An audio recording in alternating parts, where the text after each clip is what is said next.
Facebook world. I am sitting here with my friend Adam Grant. Hey, Simon Sinek. Hi, Adam Grant. How are you?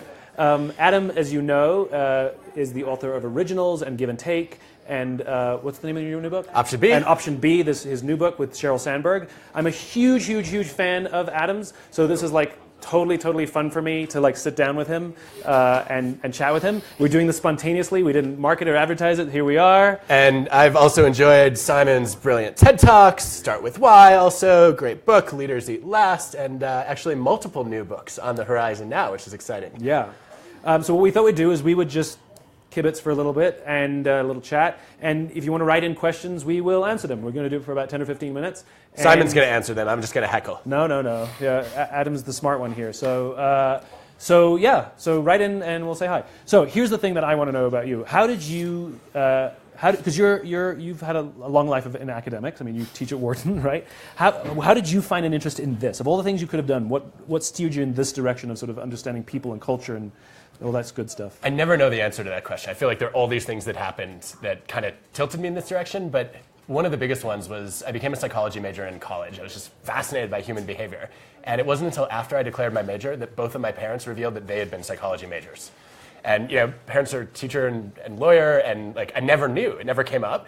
But it was always in the water. So my dad would talk about self-fulfilling prophecies. And I just thought that was like normal household chatter. And I think I was just always curious about what made people tick. But did you want to ever be a clinician? No, I think I felt like everything I learned in my classes was really useful in my everyday life. And I felt like where I really wanted to tackle these problems was work, because so many of us have jobs that are not meaningful, not motivating. And I felt like we could help lots and lots of people at once if we could make organizations better, if we could fix broken cultures. And so that's kind of what hooked me. How about you?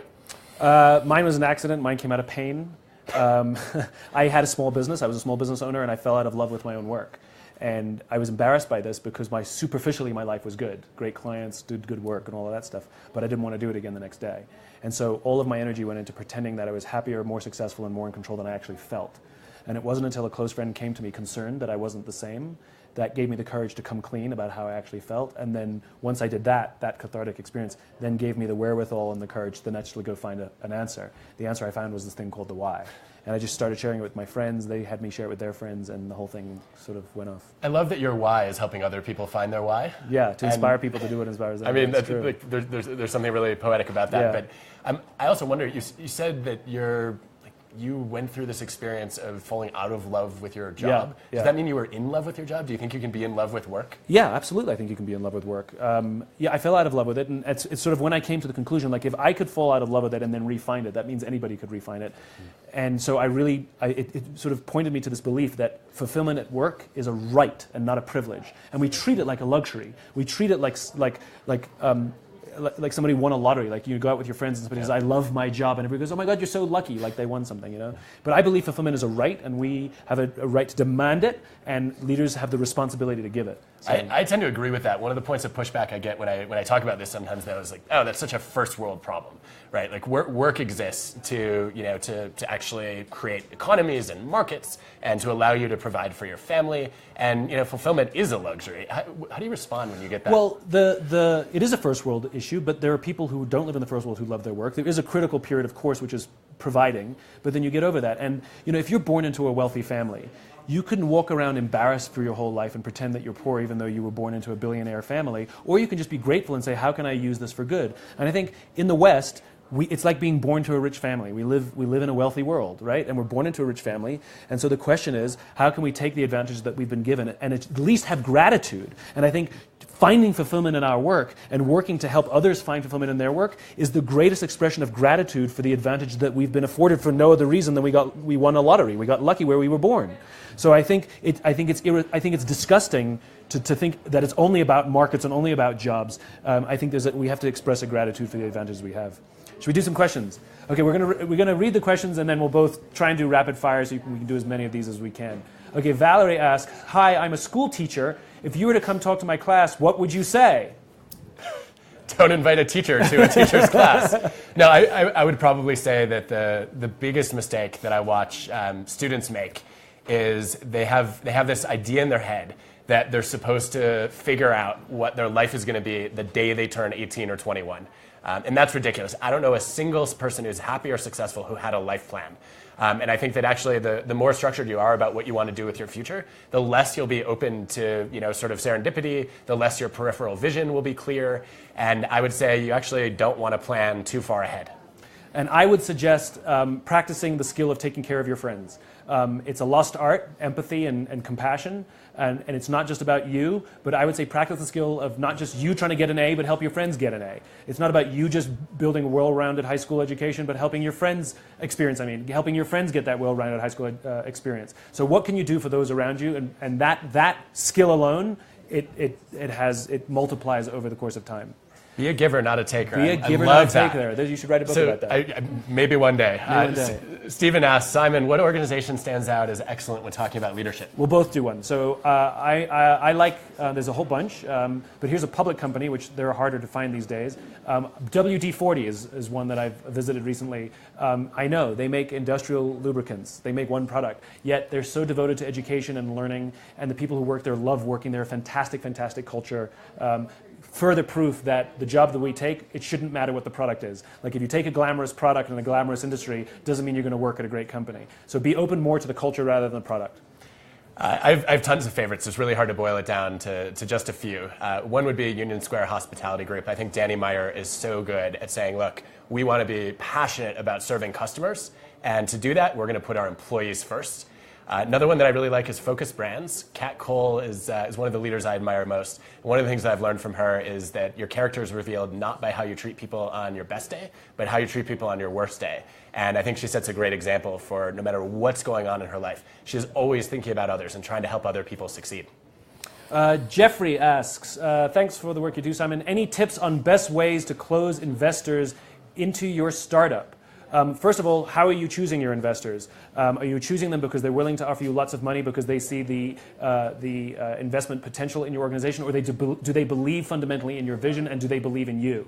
Because if they believe in you, they'll have a lot of patience for you to go through ups and downs. If they just see the upside in the product, then they are going to squeeze you and squeeze you and squeeze you to get their money out of you and your business, and you will hate it. So don't just take the money from the people who are offering you the most. Take the money for the people who fundamentally believe in you and have the patience to see your vision come to life. I think that a lot of people, especially when entrepreneurs are trying to close investors, they say, look, I have to get them excited about my solution. I have to differentiate myself from every other organization that's out on the market.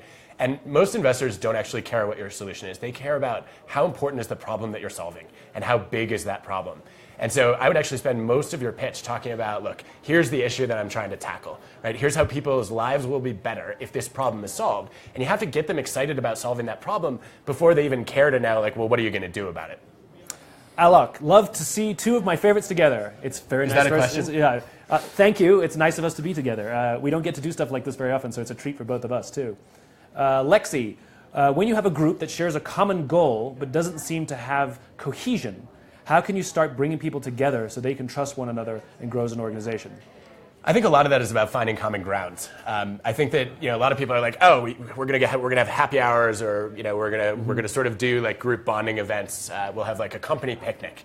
Worst idea ever. It turns out people just hang out with the people that they already know, and you end up sort of reinforcing existing friendships. You don't really make any new bonds. What really matters in terms of similarity between people is actually what's called uncommon commonalities.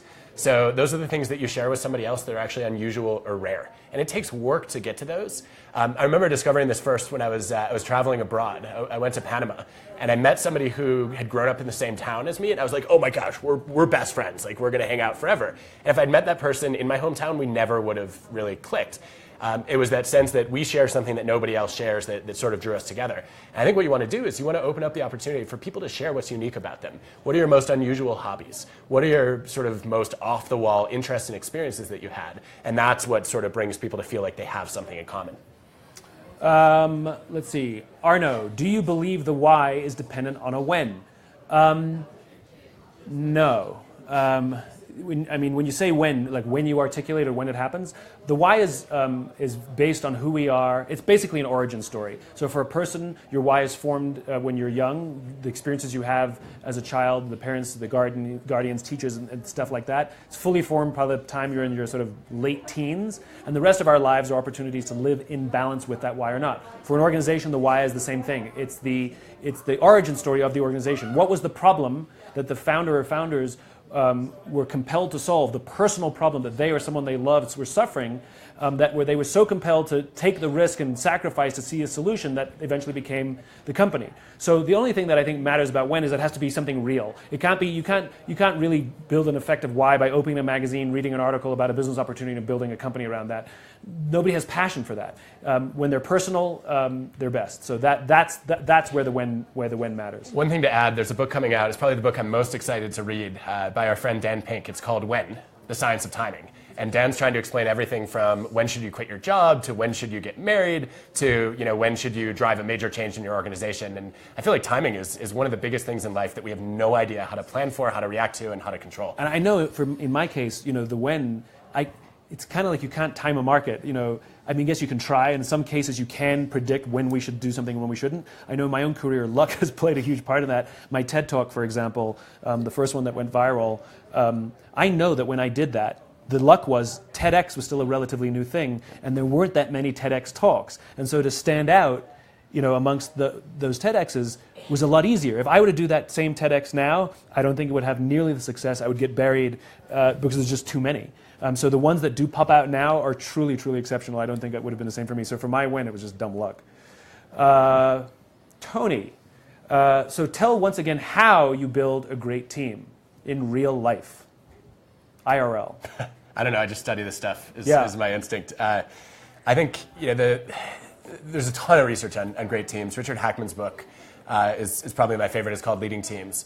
And one of the things he I think hammers home with great evidence and really good stories as well is if you want to put together a great team, it's far less important to figure out who's on the bus and much more important to figure out why are they on the bus, right? Which is one of your key points. And then also who has sort of the key skills that are going to not only fit into good roles, but also create roles that are not currently in the team. I think there are too many teams that say, look, we've got a bunch of job descriptions to fill. And what really great teams do is they say, look, what are all the talents that are in the room? And then how do we bring those to the table, even if those roles don't exist yet? Jennifer asks, what is the best way to juggle being a small business owner and your personal life? Well, they start to live that. Yeah, right? I do live that. I've been living that for years. They start to become one and the same. And the solution that I found was not to try and distinguish them. This whole myth of work-life balance is you don't find work-life balance by doing more yoga, right? Work-life balance is that I feel safe at home, but I don't feel safe at work. And so the question is are you enjoying the work? In other words, is it something that you're passionate about? You start to blur what personal and business look like. I know for me, I accidentally once called a business trip a vacation. Like, oh, I'm going on vacation. I meant a business trip because I'm actually looking forward to it. And I don't mind talking about my work when I'm out with my friends. If it comes up, I'm happy to talk about it. I mean, Adam and I are friends, and we actually talk about our work because we actually enjoy it. Most importantly is a really, really, really supportive partner as well. So if you have a business partner, you want them to be supportive of the fact that you do have a home life and they give you space to go do things and keep the business running. And if you have a partner at home, that they're really, really supportive of you having this business life and understand that there's going to be sacrifices to be made on both sides. So I think the balance really comes from the people outside. If we're talking about time balance, it's really those who are supporting us both in the business and at home. There's an interesting question here from Angela who says, I'm currently working with a team that's largely remote and communicates primarily by email. And how do you think about building trust when you're not face-to-face? It's so much harder. We know that pretty clearly. And one of the things I've learned over the past few years is you actually have to communicate about your communication. So you need to meta-communicate. And the experience that probably brought this to light for me was I would send these emails and I'd write a few sentences and then at the end I would say ... and then I'd sign my name. And I probably did that hundreds and hundreds of times every week. And finally, I had a colleague come up to me and say, why are you mad at me? I was like, I'm not mad at you. What's going on? And he's like, well, you had these very ominous ellipses at the end of your email. Like I felt like I was like being warned that something horrible was about to happen. And I was like, no, to me, ellipses mean like to be continued. Like the conversation is not over. It's not like a final period. And we were completely missing those signals. And that happens all the time with virtual communication. So we have a virtual team. We have 24 people, most of whom are spread across the world, actually. We have people in Canada and the UK as well, but a lot of them across the country. Very few of us are actually in New York, where I live. And we actually have to work very, very hard to communicate. It's extra work. We do not rely on email. Email is a terrible, terrible means of communication. It's fantastic for information only. Here's the deck, what time's the meeting? But anything that involves emotions, like criticisms, compliments, the exchange of ideas, email is terrible. We rely very heavily on the phone, and we rely very, very heavily on video conference. We use Zoom a lot. And we use Slack a lot. And everything's constant, and very few emails are actually sent intra-company. We send very few emails. But we'll also do social things through video conference. For example, we'll have lunch with our colleagues on a video conference. We'll just sit there, we're not talking about work, and we'll just eat lunch together. We have huddles over video conference with the whole team. It's like the Brady Bunch. You see all these little squares with all of us. But we work very, very, very hard to maintain real relationships. And when we can, we'll fly the whole team to get together, or some of us will travel around to visit each other. So we work very, very hard to maintain the relationships. Email, abandon it. It's the worst for building trust. Charanjit, should we just leave our jobs if we are not happy? If you're in a super, super, super, super toxic environment where you're getting yelled and screamed at and you fear for your life and safety every day, yes, get out, get out, get out. That's usually not the case, though. If you're not happy, the question is, why are you not happy? Is it that you feel like you don't belong there? That's a bigger problem. That means that maybe it's a bad fit. But if you do kind of like the people you work with and it's just malaise, maybe you don't feel like the organization is helping you excel at the job. We know, I mean, and I'm sure Adam has data on this, we know that when you do well at your work, like when you achieve things, it actually makes you feel good. You know, accomplishment feels good. But if we're not trained and the organization isn't there and not patient with us, that if we fall down and maybe our performance isn't up to par, that they'll be there to give us more training.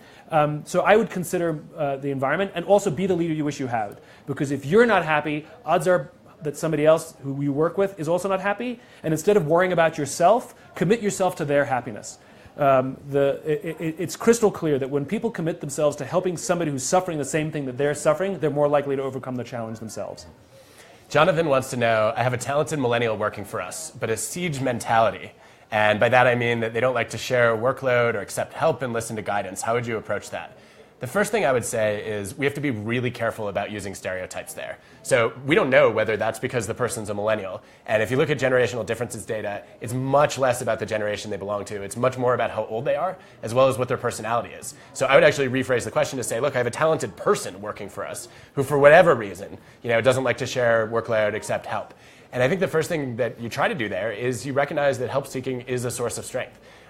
There's some really cool research by Ari Nadler and his colleagues showing that the less often you seek help, the worse you do in performance reviews and also in promotion trajectories. Asking for other people's help is one of the ways that you allow them to feel that they're contributing something of value.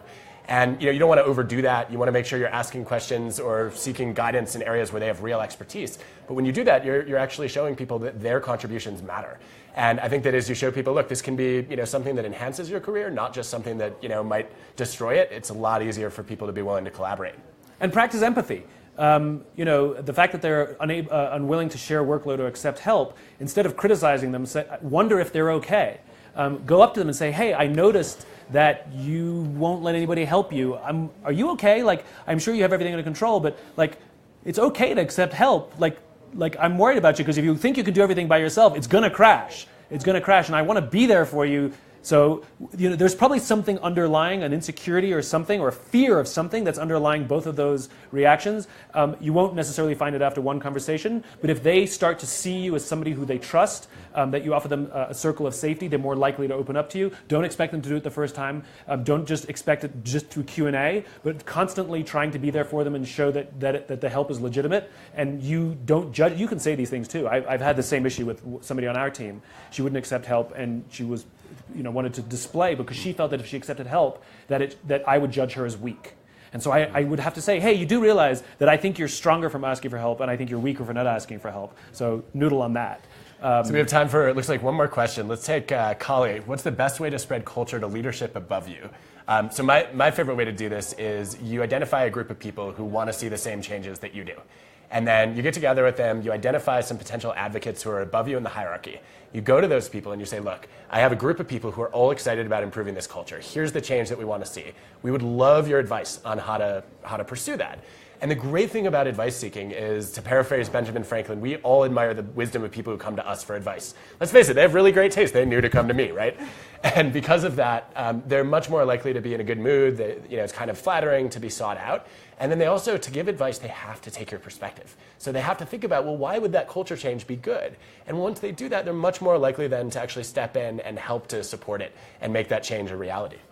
Echo everything Adam says. I have nothing to add. He's 100% right. What he's talking about is the law of diffusion.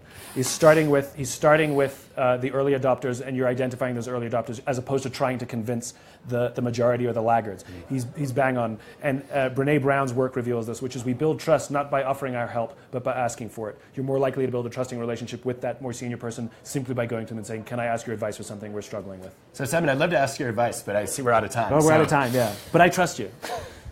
Thanks very much, everyone. We'll have to do another one of these again another time, but it's always good to see you, Adam. Likewise, and thanks to all for joining us. See you soon.